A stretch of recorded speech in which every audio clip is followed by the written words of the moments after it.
안녕하세요. 이주은 부부상담 원장 이주은입니다. 사례를 보겠습니다. 일전에 명절 때 부모님께 안 간다고 말씀드리는 게 고통스럽다는 사연을 쓴 사람입니다. 명절이 굳이 나와 아내 될 여자친구의 일이 아니라는 사실을 알게 되었습니다. 그 이후 저의 단호한 태도 변화에 의해 명절 때 여자친구에게 방문을 강요하지 않겠다는 생각도 했습니다. 저희 아버지는 어릴 때부터 저에게 폭력과 폭언을 자주 사용하셨고, 시댁에서는 어머니를 지키지 않고 하대하며 마치 나 이렇게 대접받고 살아 라는 뉘앙스로 어머니를 전혀 돕지도 않으시고 바람을 피우셔서 저에게 3번 걸리셨습니다. 그럴 때도 가정을 붕괴시키니까 기분 좋냐?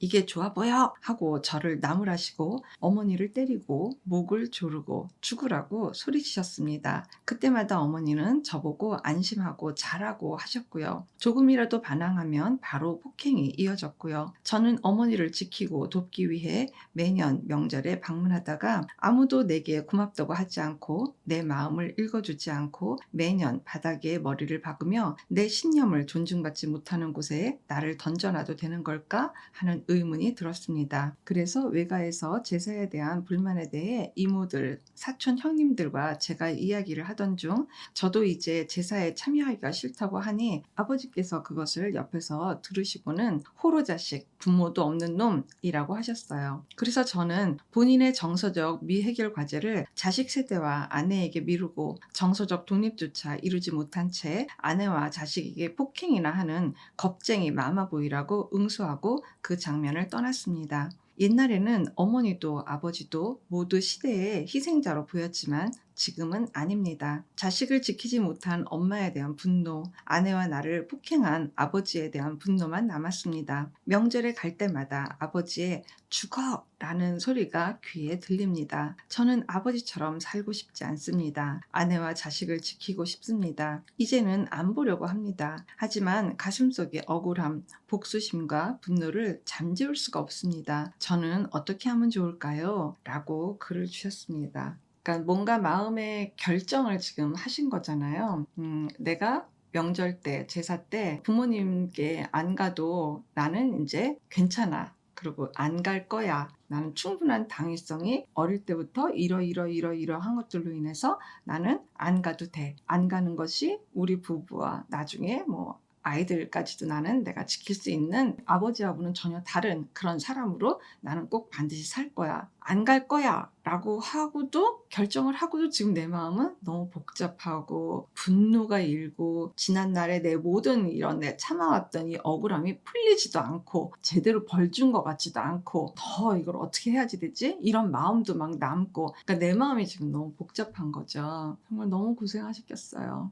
아기 때부터. 엄마가 폭행당하는 장면을 보고 있어야 되는 아들 심정이 어땠을까요? 엄마를 뭔가 지켜야 되는데 지키지 못하는 내 입장, 내 처지, 아이니까 당연한 건데도 그게 아이 입장에서 당연하게 정서적 처리가 안 되죠. 내가 못 낳고 내가 능력이 없고 엄마를 내가 지키지 못하는구나. 이거는 자식의 도리를 못한 것 같은 그런 생각도 하고 어떻게 지내왔을까 싶을 정도로 너무 마음이 아파요. 근데 이제 와서 생각해보니까 이제는 엄마도 계속해서 그런 처신을 해왔던 엄마만으로 보고 싶지도 않은 거예요. 뭔가 엄마도 이제는 성인 역할을 안 했던 엄마구나 라는 생각도 들 정도로 그거는 아니지 라는 생각이 자꾸 지배적으로 드시는가 봅니다. 근데도 내 부모님은 아직도 거기에 대해서 그래 너 참 힘들었겠다 라고 내 마음을 헤아려 주시는 게 아니라 호로자식, 아주 나쁜 자식, 애미애비도 없냐 이렇게 굉장히 아직도 폭언을 하시고 폭력적이신 그런 성향을 내는 아버지에게 이 사연자님 가슴이 얼마나 많이 메어지고 무너지고 정말 일말에 기대를 하고 싶지도 않고 그러니까 더 이상은 내가 그런 상황에 나와 내 아내를 놓을 수가 없는 거예요. 그 장면에 연결시키고 싶지도 않은 거예요. 그 마음이 너무 느껴져요. 안 가기로 결심했음에도 불구하고 계속 예전에 이런 어떤 감정들 또 장면들이 계속 연쇄적으로 이렇게 기억이 나면서 그 억울함과 분노를 지금 내 입장에서 어떻게 하지를 못하는 거죠. 이 부분은 사연자님의 개인 상담 영역이 될 것 같아요. 안 보는 걸로 지금 이게 다 해결이 되지 않는 거예요. 물론 내가 이제 성인이 됐고 내 선택권과 자율권에 대해서 더 이상은 부모님한테 휘둘리지 않겠다.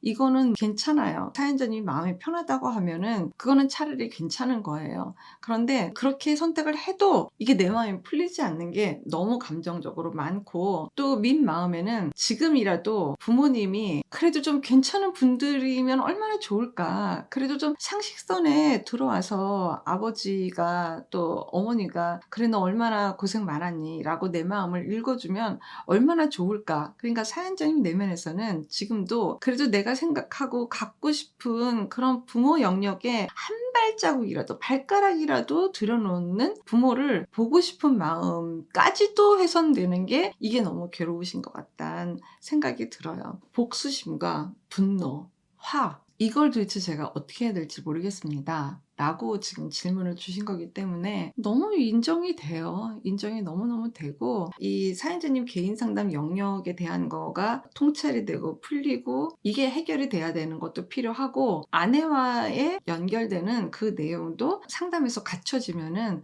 금상첨화죠. 분명히 이런 내 억울함과 뭐 분노, 뭐 복수심, 막 이런 막 회한, 이런 여러 가지 감정은 부모님하고 직접 해결하면 제일 좋겠으나, 지금 사실은 이제 부모님은 전혀 상담 의지가 없으시기 때문에 가족 상담으로 될 것 같지는 않거든요. 그렇기 때문에 내 내면의 작업이 되는 게 지금 사실 굉장히 중요하거든요. 이 핵심이에요. 이 핵심과 더불어 두 분이 어떤 방식으로 대화가 더 되고 배우자가 어떻게 해야지 되는 이런 여러 가지 연동되는 것들을 상담에서 좀 더 다루게 되면 이거는 너무 해결이 잘 될 수 있는 부분이라고 생각이 듭니다. 사례에서 보면 예를 들어서 아주 폭력적인 아버지에게 두 아들이 성장을 했을 때, 한 아들은 굉장히 전혀 아버지하고 반대의 성향을 가지고 그렇게 행동하면서 살아가는 아들이 있고, 또 한 아들은 아버지를 닮으면서 어떤 좀 폭력적 성향을 담게 되는 그런 케이스들을 이렇게 종종 봐요. 아마 사연자님은 내 아버지가 아주 징글 맞아서 나는 절대로 외도를 하거나 아내에게 손찌검을 하거나 자식에게 손찌검을 하거나 폭언을 하거나 나는 이런 사람은 죽었다 깨어나도 안 산다 라고 하시는 쪽에 지금 사연자님은 계신 거예요. 근데 이게 뭐가 정말 핵심이냐 하면은, 이런 아들이던 궁극적인 삶의 기준이 내 아버지다라는 거는 두 분이 똑같으신 것을 잊으시면 안 돼요. 그게 핵심인 거예요. 이분도 그렇고 이 아들 두 사람이 인생을 살아가는 모든 기준 척도가 내 아버지가 지금 기준 척도가 되는 거예요. 그게 사실은 굉장히 가슴이 아픈 거예요. 평생을 늘 어떤 상황이 되면, 긴박한 상황이라든지 화가 나는 상황이라든지 뭐 이렇게 됐을 적에 늘 나는 이제 여기에 뭐 하나 메모리 돌아가듯이 그거를 항상 머릿속에 기억을 하면서 그게 기준선이 되는 거예요. 그러니까 나는 평생 아버지를 데리고 사는 거죠. 이것을 해결하기 위해서 개인 상담 굉장히 필요하다라는 말씀을 드리는 거예요. 이거 계속 달고 살 수 없거든요. 그리고 불행해요. 늘 긴장하게 되고요. 늘 나는 당신과 같은 삶을 안 사는 사람이다. 약간 이상한 자부심 같은 것들을 찾고 살아야 되는 거거든요. 이거부터가 사실 이만큼 좀 떨어뜨려 놓고 봤을 때 굉장히 아버지와 함께 사는 거죠. 20살 이전에 벌어진 일은 내 선택이 아니에요. 내가 뭐 어느 집에서 태어나고 싶고 뭐 누구가 부모였으면 좋겠고 이건 내 선택이 아니잖아요. 그래서 20살 이전에 벌어졌던 일들은 사실 내가 잘못한 게 없어요. 워낙 진하게 그런 장면에서 시달리다가 보면 분리가 되기가 참 어려운 거예요. 너무 충분히 이해해요. 그렇기 때문에 이게 20살 이후, 30살 이후로 막 넘어간다. 자이든 타이든 이거는 좀 내 선택이 되고 내 영역이 될 수밖에 없는 거예요. 그래서 여기에서 내가 어떤 행동을 어떻게 하고 어떤 사고를 하고 내가 어떤 가치관을 형성하고 신념을 갖고 있다, 이거는 그냥 다분히 사실은 이제 내 거거든요. 그렇기 때문에 나를 더 깨닫고 아는 게 굉장히 중요하고, 나는 더 이상 20살 미만에 있었던 10대의 그 모습이 아니기 때문에 이것에 대해서 제대로 통찰하는 게 정말 너무 소중하고 중요해요. 궁극적으로는 나는 절대로 아빠와 같은 같은 삶을 살지 않을 거야라고 했지만 사실 뭐 어떤 현상적 내용은 다르겠지만 그 여파는 어떤 다른 형태를 통해서라도 받게 되어 있을 수밖에 없다라는 걸 꼭 생각하셨으면 좋겠어요. 속히 개인 상담을 통해서 자유로워지시기 바랍니다. 지금 아마 인제 결혼을 앞두신 것 같은데 결혼 전에 이런 개인 상담이 제대로 있으면 훨씬 더 나을 것 같아요. 결혼 전에 개인 상담과 플러스 커플 상담이 되게 되면 훨씬 더 안심하고 긴장 안 하고 지금 갖고 있는 어떤 억울함, 분노, 막 복수심 뭐 이런 것에서 좀 나오시고 난 다음에 그리고 또 결혼하시면 훨씬 더 편안하고 행복한 결혼 생활을 하실 수 있을 거라고 말씀드립니다. 고맙습니다. 건강한 부부 애착이 나라를 살립니다. 오늘도 영상 시청해 주셔서 감사합니다. 고맙습니다.